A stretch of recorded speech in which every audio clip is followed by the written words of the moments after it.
Hello, everyone, and welcome to the Unheralded SportsView.com. I'm the creator, Michael Chase, and I'm here with a very special guest, class of 2020 defensive back, Kahron Neal. How are we doing today, Kahron? I'm good. How are you doing today?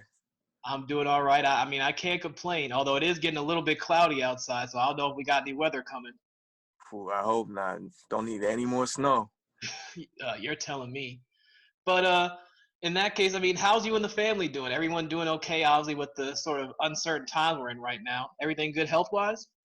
Yeah, everybody's doing fine during this hard time, COVID. I'm hoping everything is well for your family too also.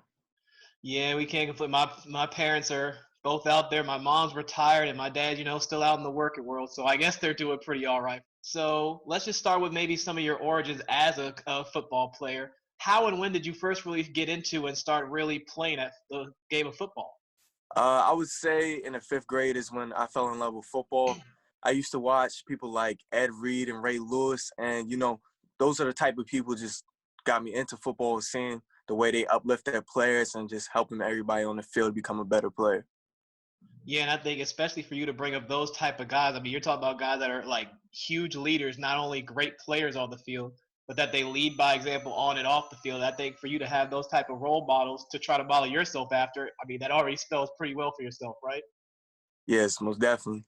And then I also saw that you actually did a lot of track and field, and you could even say that you were even more decorated as a track and field athlete than you were as a football player in certain aspects. Could you maybe then elaborate a little bit on how maybe doing track and field helped you grow and really improve your game as a football player, and maybe even vice versa? I would say with track and field, I was a long jumper and I also did like the more explosive events, not the long distance stuff. I would say track did make me more explosive on as a DB. We had to be explosive at our breaks to like break on the ball. So I would say track helped a lot with my speed and most likely I would say agility.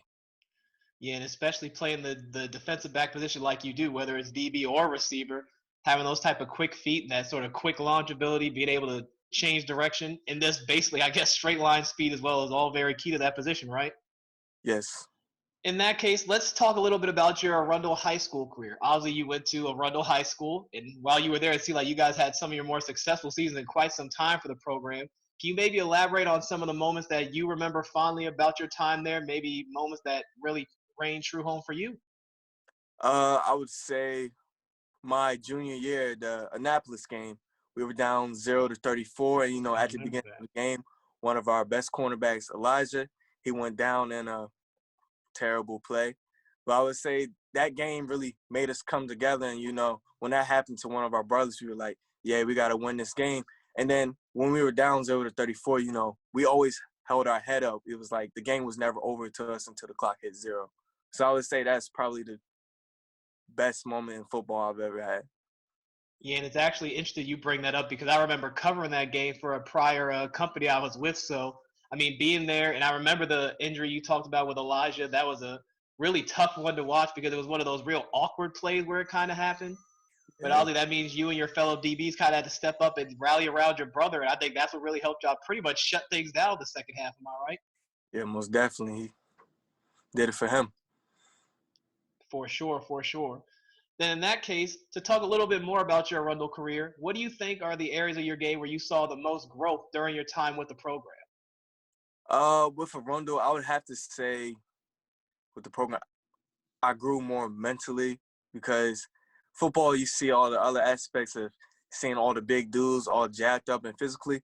Sometimes that really doesn't mean anything playing different positions. You can have all that strength, but if someone's faster than you and they have better technique, they Hmm. can kill you. Yeah, and They, having sort of that mental advantage is really big, right? yeah, that's a huge advantage. All right. So I think you really put an emphasis on that on the mental side really shows me that you're obviously very hard working. You put a lot of work in the classroom. And I think that's kind of what gets lost when we look at it as the casual fan is that we don't see how hard you guys really at any level of sport really work to prepare yourself mentally as much physically. Sometimes even more the mental process is harder to get through than the physical process, correct? Yeah, especially film. Film is a big factor in the game. You definitely have to watch film. Definitely. That's great to hear.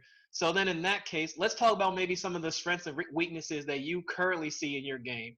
what do you think right now is your biggest strength in terms of your skill set as a DB, whereas an area of your game that you're still wanting to improve going forward? As a strength in my game, I would say coverage wise. Like I love to play man coverage, but we also have to play zone to help out other people or just help out in general, or that's the play. And then I would say my biggest disadvantage would probably be my footwork. I really need to work on my footwork so I can get out and break on the ball better and just stay on my man. Yeah, I think footwork is always kind of, I wouldn't say it's a lost art nowadays, but you could definitely tell how guys could separate themselves just from how sharp they are with their footwork, because half the time being able to stay with a receiver, especially one-on-one and man coverage like you obviously exclaimed you love to play, I mean, that footwork is going to be key because the moment you take that one wrong step, a guy's running past you and 20 yards later they're walking into the end zone and you're still trying to figure out what the heck happened. Exactly.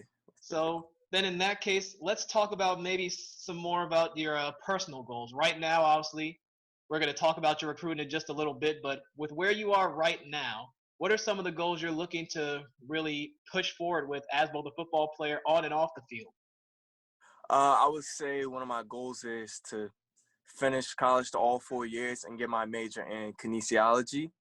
And getting my major in kinesiology would be very important to me because I would probably be the second person in my family to graduate from college. And, as a player, the first thing you have to worry about is the classroom. If you don't have the grades, you won't be on the field. So most definitely I want to get a 3.0 as always. And then could you ask the second part again? You said about Oh, and then what are some of the parts on and off the field you're literally looking to progress as you go through your football career, whether that's maybe trying to go pro or even just branch off into something else, maybe alongside the major you're talking about getting into? I would definitely want to go into my major, but if I ever got a chance to go pro, I would definitely take that shot. And then I would say just keep pushing to the top until I can get there.